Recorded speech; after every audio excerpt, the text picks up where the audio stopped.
नागरिकता मौलिक अधिकार नीति निर्देशक तत्व एवं पंचायती राज।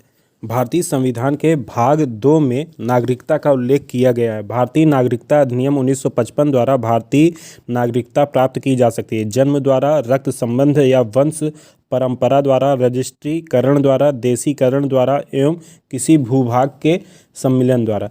किसी व्यक्ति को भारतीय नागरिकता हेतु आवेदन करने से पूर्व कम से कम 5 वर्ष की अवधि तक भारत में निवास करना आवश्यक है। नागरिकता अधिनियम 1955 द्वारा प्रदत्त शक्ति के अधीन केंद्रीय सरकार को इस प्रश्न का निर्धारण करने का एकमात्र निर्णयाधिकार है कि एक व्यक्ति जो भारत का नागरिक था, विदेशी राज्य की नागरिकता अर्जित करने के बाद भारतीय नागरिकता खो देता है।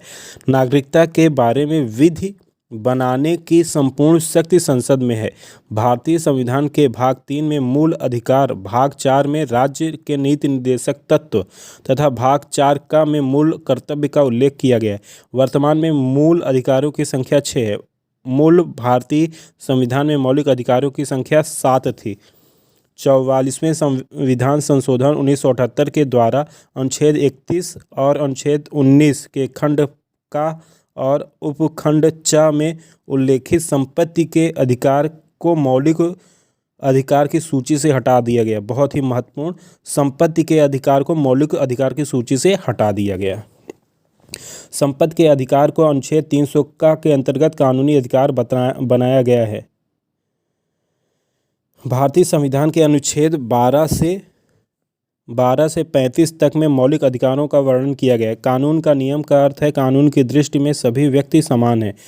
अनुच्छेद 14 से अनुच्छेद 18 तक के अधिकार समानता का अधिकार में शामिल हैं। भारतीय संविधान के अनुच्छेद 14 का स्रोत विधि के समक्ष समानता ब्रिटिश संविधान से तथा विधियों का समान संरक्षण अमेरिकी संविधान से प्राप्त होता है।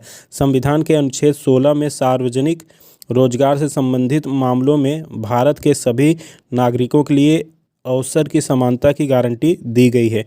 अनुच्छेद 19 से अनुच्छेद 22 तक 4 अनुच्छेदों द्वारा स्वतंत्रता का अधिकार प्रदान किया गया। हमारे संविधान के अनुच्छेद 19 फर्स्ट का में प्रेस की स्वतंत्रता वर्णित है। अनुच्छेद 21 का में उल्लेखित है कि 6 से 14 वर्ष के बच्चों को निःशुल्क एवं अनिवार्य शिक्षा उपलब्ध कराने का कार्य राज्य विधि द्वारा अवधारित करे। अन्य मौलिक अधिकार हैं शोषण के विरुद्ध अधिकार अनुच्छेद 23 से 24, धार्मिक स्वतंत्रता का अधिकार अनुच्छेद 25 से 28, स्वतंत्र संस्कृति एवं शिक्षा संबंधी अधिकार अनुच्छेद 29 से 30, संविधान उपचारों का अधिकार अनुच्छेद 32। अनुच्छेद 22 में गिरफ्तारी और निरोध कुछ दशाओं में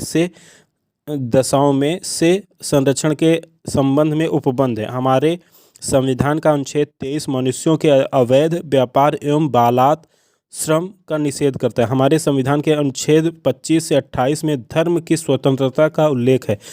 भारतीय संविधान के मौलिक कर्तव्यों की संख्या 11 है। राष्ट्रपति आपातकाल के दौरान भारत के नागरिकों के मौलिक अधिकारों पर उपयुक्त प्रतिबंध लगा सकता है। मौलिक अधिकार न्यायालय द्वारा प्रवर्तनीय है, जबकि नीति निर्देशक सिद्धांत न्यायालय द्वारा परिवर्तनीय नहीं है। भारतीय भूमि पर धर्म, मूल वंश, जाति, लिंग या जन्म स्थान के आधार पर भेदभाव से प्रतिरक्षा का मौलिक अधिकार एक विदेशी नागरिक को प्राप्त नहीं है। निवारक निषेध के अंतर्गत एक व्यक्ति को बिना मुकदमा चलाए 3 माह के लिए बंदी बनाया जा सकता है। परमादेश याचिका रीट का शाब्दिक अर्थ समादेश है। प्रतिषेध का आदेश उच्चतम न्यायालय अथवा उच्च न्यायालय द्वारा जब कोई निचली अदालत अपनी अधिकार क्षेत्र का अतिक्रमण करके किसी मुकदमे की सुनवाई करती है तो उन्हें ऐसा करने से रोकने के लिए जारी होता है। मौलिक अधिकारों के परिवर्तन के लिए सुप्रीम कोर्ट की अधिकारिता को प्रचालित करने की गारंटी संविधान अनुच्छेद 32 में है। नीति निर्देशक सिद्धांतों में पुरुष और महिला दोनों के लिए समान कार्य के लिए समान वेतन की व्यवस्था की गई है। अनुच्छेद 39 घ में भारतीय संविधान के अनुच्छेद 16 सेकंड में वर्णित है कि धर्म, मूल वंश, जाति, लिंग, उद्भव, जन्मस्थान, निवास या इनमें से किसी के आधार पर सार्वजनिक नियुक्ति के विषय में किसी व्यक्ति के साथ कोई भेदभाव नहीं किया जा सकता। समानता का अधिकार राज्य की महिलाओं, बच्चों और पिछड़े वर्गों के लिए विशेष प्रावधान बनाने की अनुमति देता है। हमारे संविधान में काम का अधिकार को मूलभूत अधिकार के रूप में समावेशित नहीं किया गया, अन्यथा यहाँ पे कोई बेरोजगार नहीं होता।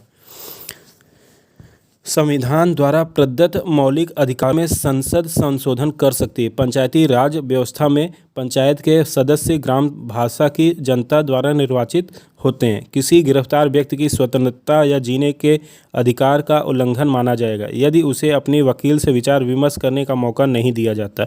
मतलब कि यहाँ पे जो भी गिरफ्तार होगा उसे वकील से बात करने का मौका मिलेगा। केवल कुछ लोगों के पास ही मत देने का अधिकार होना चुनाव की प्रजातांत्रिक प्रक्रिया का समर्थन नहीं करता। मतलब सभी लोग चुनाव दे सकते हैं। 86वें संविधान संशोधन अधिनियम 2002 के माध्यम से शिक्षा के अधिकार का मौलिक अधिकार बनाया गया है।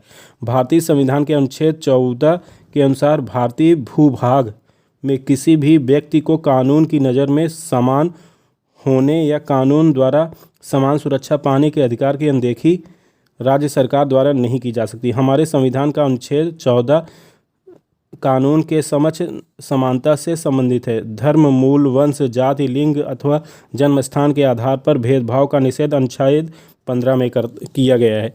हमारे संविधान में सामाजिक समानता की स्वीकृति है। न्यायपालिका मौलिक अधिकारों की रक्षक होती है। किसी व्यक्ति के मौलिक अधिकारों का जब उल्लंघन होता है तो वह सर्वोच्च न्यायालय या उच्च न्यायालय के पास जा सकता है। भारत के संविधान में मौलिक कर्तव्यों को वर्ष 1976 में सम्मिलित किया गया। वैज्ञानिक सोच और सुधार की भावना का विकास करना भारतीय संविधान के भाग 4 के अंतर्गत मौलिक कर्तव्य में शामिल है। भारतीय संविधान में अनुच्छेद 36 से 51 तक राज्य नीति निर्देशक तत्व की व्यवस्था है। भारत में पंचायती राज का उल्लेख राज्य नीति के निर्देशक सिद्धांतों में है। भारतीय संविधान के 73वें संविधान संशोधन अधिनियम 1992 द्वारा पंचायती राज को संवैधानिक दर्जा प्रदान किया गया।